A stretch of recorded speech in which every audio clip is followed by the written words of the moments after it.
So now we're on to our still life part of project 3. We did some exercises. We did blind contour drawings, and cross contour drawings, and those were all exercises to help us get up to drawing our still life. So what you are going to do when you first walk in is you'll see still life on each table, similar to the one you see right here, and it'll be on newsprint paper. This is cheap sketch paper. What I want you to do, somebody from your group, take a pencil, and I want you to outline each object exactly the way it is here. I want you to outline the bottom of each object. Why do I want you to do that? Well, because unfortunately our time is limited in class, and you're not going to finish your still life all in one sitting, all in one class. So you want to be able to put your objects back in the same order for next time. And then I want you to write what each bottle is. So like this is a short green bottle and it has some stuff in it. So in this area right here where you outlined the bottom of this bottle, you want to write short green bottle with stuff in it. Okay, also you can take a piece of masking tape and you can write somebody's name from your group on the bottom of that bottle, and you can also write that person's name on your newsprint here, and that person will keep it in their portfolio for next class. Okay, so you want to do that with each object.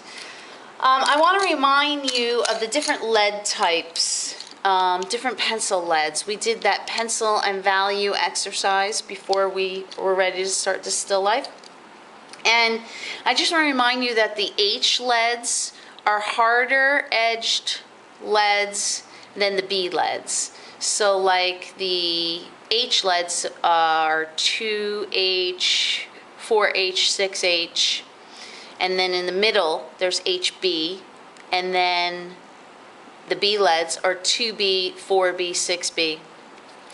And so the B leads are softer, much softer. I'll show you a B lead. This is a soft B lead, and I'll show you an H lead. But you already know this because you did this. See, it's a hard, very hard edged lead. So they both serve purposes. The B leads are when you want a softer line. The H leads are for when you want a hard, crisp edge line. I like the B leads better. I like the softer leads better. So I'm going to start with a 4B. That's just my personal preference. I would not actually start with an H lead.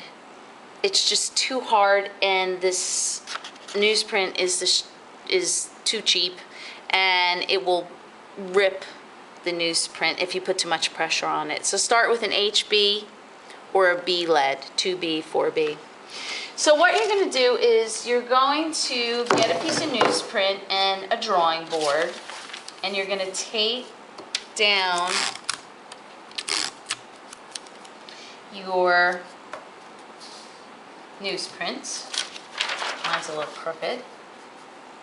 Okay, you want to tape it down top and bottom. And then you want to find a comfortable position to sit in. I like to sort of put the drawing board in my lap and keeping my still life in view on my right. That works for me. And the first thing you're going to do is you're going to put in the edge of the table, okay, because the back edge of the table. If you don't, these objects are just going to be floating, sort of floating on the paper. It needs a back edge or a front edge of a table to sort of ground the objects. No floating objects. It happens only in Harry Potter. Not at Suffern High School, unfortunately. So now, if you notice, I'm just looking in this tall wine glass, and I can see the back edge through it. And I noticed that it doesn't quite come up halfway up the back edge doesn't come halfway up the wine bottle. It's almost a little bit lower than half. So if I want to get the whole wine bottle in here, let's say I put my line, we don't want to start low because then all our objects are going to be in front of that line and they'll fall off the bottom. So you want to sort of do it maybe halfway on your paper. If you were to take this newsprint, fold it in half and get that halfway line, you want to do it maybe a little bit higher than half. We can always go back and fix it once we start drawing, but I'm just going to put it a little bit higher than half. So just in terms of the still life, I know it looks really intimidating and you're like, oh my goodness, Miss Foligno, I cannot draw this. What, are you crazy? No, I'm not crazy, and you can definitely draw this.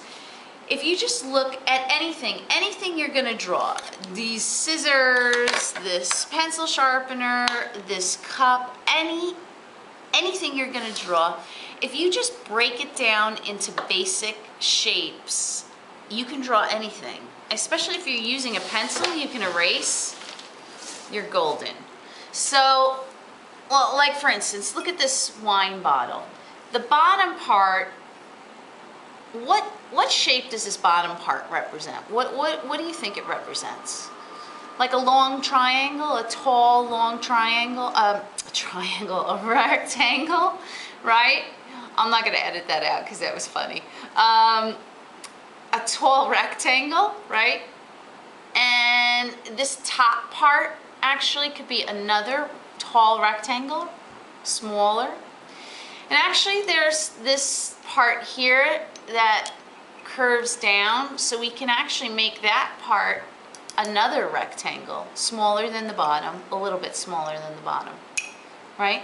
So if you just break section off the object, so from here to here is one tall rectangle, not a triangle, a rectangle.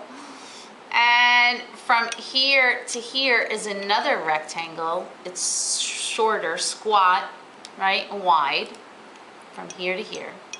And from here to here, it's a tall rectangle, all right? So let's start drawing that. You can start from the back forward or the forward back, or forward to the back. I like to start the back objects first, moving forward,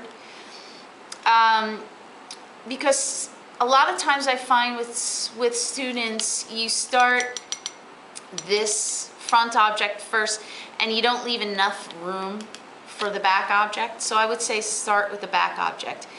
And so you're going to be working from back to front. So on paper, when you do that, this is going to be, this front object is going to be down farther on your page. It's more forward right here in our three-dimensional world right here, but in two-dimensional world on paper, it's just lower than the table line on the paper. You get that? So moving forward means moving down on the paper, okay? So let's start with our wine bottle. Okay, so like I said, I can see the back table line, and I know that it's not even halfway up the wine bottle, and I can see the wine bottle bottom through this clear glass in the front. So let's see, I'm gonna say it sort of comes here. We can always change the back line. That's not a problem, all right? And I am going to just create my rectangles. I was gonna say triangles.